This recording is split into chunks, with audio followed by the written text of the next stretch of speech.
డ్యూటీకి పోయిన కొడుకు గంట ఆలస్యమైతేనే అయ్యో ఇంకా రాకపాయే అని పానం తొక్కులాడుతుంది తల్లికి.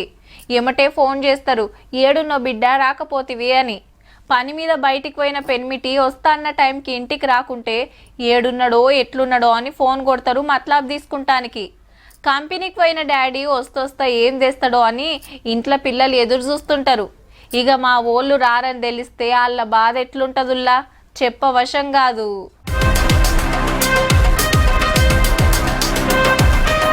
పేద కంపెనీ కుప్ప అయింది. తక్కువ వేలుడా మరి 3-4 జేసీబీలు పెట్టి చిన్నగా తీస్తున్నారు. అంత కెమికల్ ఉండేదాయే. ఆత్రమాత్రం చేస్తే మళ్ళేమయ్యేది తెలియదంట. 3 రోజులైనా ఇంకా సుత 11 మంది జాడవల్లే. మంత్రి దామోదర సారు, పిసిసి అధ్యక్షుడు మహేష్ సారు, కాంగ్రెస్ ఇన్ఛార్జి మీనాక్షి మేడం వచ్చి చూసి కార్మికుల ఇంటోలతో మాట్లాడి ఓదార్చిండ్రు.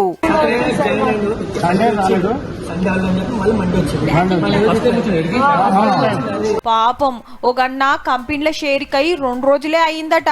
DNA టెస్టులు చేసి ఇంటోళ్లకు డెడ్ బాడీలు ఇస్తున్నారు. 8 o'clock డ్రాప్ చేసాను. ఇట్లా ఆయన డ్యూటీ ఎక్కిన 1 hour కే ఇట్లా అయ్యిందంట. 9:30 డ్రాప్ చేసారు. నేనే డ్రాప్ చేసిన. ఎవ్రీడే నేనే డ్రాప్ చేస్తా బైక్ మీద. ఫాదర్ నేను కూడా ప్రీవియస్ గా ఈ కంపెనీలో వర్క్ చేశాను ఆల్రెడీ.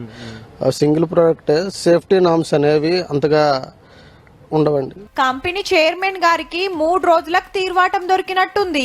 బందోబస్తు పెట్టుకొని ఇయ్యాలొచ్చిండు. నేను ఇంకోలకి లీజుకిచ్చిన ఆయన సుత కాలం చేసిండు. వివరాలు మొత్తం గాయనకే ఎరక. ఎట్లయింది ఎంక్వైరీలో తేల్తది అని కచ్చిండు.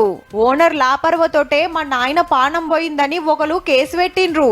కాలం చేసిన వాళ్లకు 1 కోటి రూపాయలు, ఎక్కువ దెబ్బలు దాకినోళ్లకు 10 లక్షలు, తక్కువ దాకినోళ్లకు 5 లక్షల సాయం చేస్తామని సీఎం రేవంత్ రెడ్డి సారు, కార్మిక శాఖ మంత్రి వివేక్ వెంకటస్వామి సార్లు వచ్చి నిన్ననే చెప్పిండ్రు. గా దినం బాంబు వేలినట్టే వేలంగానే పక్కకున్న ఇంకో కంపెనీలా భూకంపం వచ్చినట్టే అదిరిన వీడియో బయటకు వచ్చింది.